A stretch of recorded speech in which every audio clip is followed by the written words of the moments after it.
Hi everyone!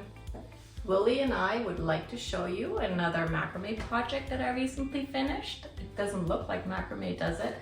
It's made of chain link garlands that I made with macrame yarn. Somebody emailed me before Christmas asking if I could make a project like this, not turning it into a wall hanging. That was my idea after I saw something on Etsy. But I finally finished it. It took me a long time because I was working on other things, but I can't wait to share this with you because it's super easy and I love how it looks hanging like this, but I'm also sharing other ways to use it. So let's go.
project looks more complicated than it actually is. Also find more detailed descriptions and photos in my blog post, and make sure to check out my other unique projects. Bye!